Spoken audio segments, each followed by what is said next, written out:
Happy Friday before Shabbos to each and every one of you. Do you ever have inner demons, or you fight about things that you may have done in the past, and you say to yourself, how am I ever going to survive this?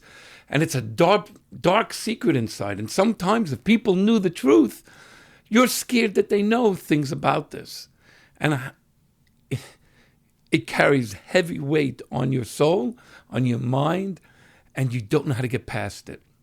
Well, my dear friends, everything that we've done in life, even the terrible things, are all a catalyst to help us go and become better people.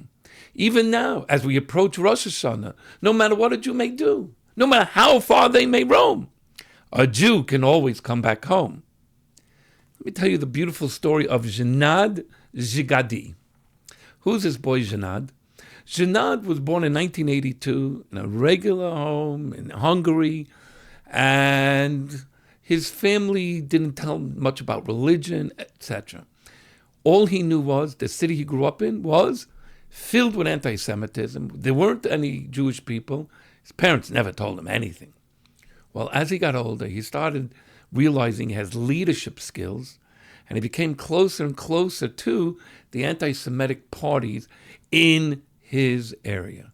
He started growing with it, and he started speaking against the Jewish people until eventually, when he was 26 years old, he became the second in command of Hungary in the most wild, worst party you could be in Hungary, which was totally anti-Semitic. And he was literally telling the people, it's the Jews' problem. Wherever he went, it was the Jews' problem. One day, he was visiting with his grandmother, and grandmother goes and says, Zhinad, enough. He says, what do you mean enough? He says, do you know you're my grandson? He says, I know. He says, you're a Jew. He says, what are you talking about? He says, I'm Jewish, your mother's Jewish, and that makes you Jewish. Zhinad said, Grandma, you're getting old. He said, no. She rolled up her sleeve and showed the numbers.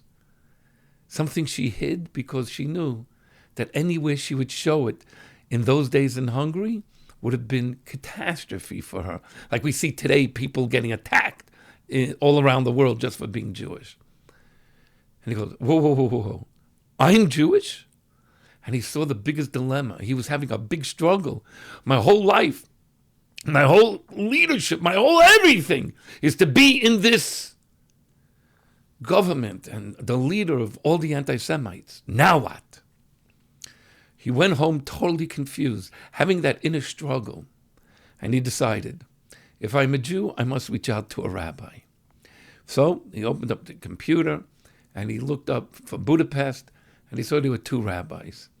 And he called them both the chief rabbi of Budapest and a Chabad rabbi of Budapest. And he said, could we have a meeting together? Now, when the rabbis heard that Zhinad wants to have a meeting, they were scared.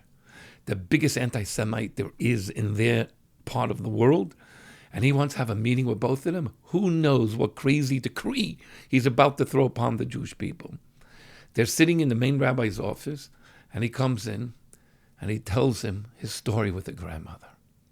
And he says, what do I do now? Look at all the evil I've done. Look at everything I've done. And then all of a sudden, the chief rabbi goes and says to the Chabad rabbi, I think we're being set up. We got to be very, very careful what we say to him. The Chabad rabbi says to him, what's your mother's name? Esther. Like that. He walked over to the guy in Zhinad. He gave him a hug. And he says, a Jew is a Jew. No matter how much evil they do, no matter how much terribleness they are, you're a Jew. And the fact that you're opening yourself up, this is huge criticism that you're going to get in the world of your politics. And the two rabbis said to him, if this was your path, then it's this path that's going to be able to take you and make you the best person. Use the strength that you had to preach anti-Semitism and start preaching love of a fellow of all human beings, and love of a Jew because you're a Jew. Well, he did it. He was a man. He stood up. And yes, he decided to leave the party. He learned the Torah, but wherever he goes, he keeps on telling people that I'm a Jew and I can't believe what I turned into.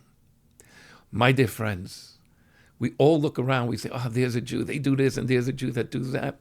You can't blame everybody for what they do. Shenad was brought up in a home, no one told him he was Jewish. Nobody even expressed him that he was Jewish, let alone when the anti-Semitism was being spoken. He was never told to stand up and be a proud Jew. He just followed the Kool-Aid. How many Jews today, unfortunately, they become secular but you must realize we're in the month of Elul, right before the high holidays, where God goes and says, I'm near you, I'm close to you, I'm in the field, I'm meeting with you, I love you. I want you to know before Rosh Hashanah how much I love you. If this is the way God looks at every Jew, then we must look at every other Jew with this same potential. Because there's only two Jews, practicing Jews and potentially practicing Jews. So wherever you look around, you must love a fellow Jew. You're going to high holiday services?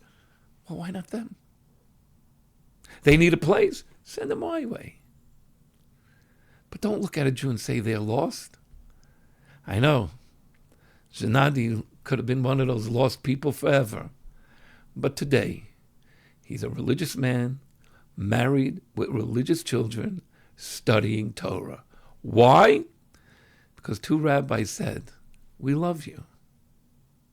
And we're willing to show you a better path. Is that not the story of we, the Jewish people, before the high holidays? Love a fellow and show them their potential.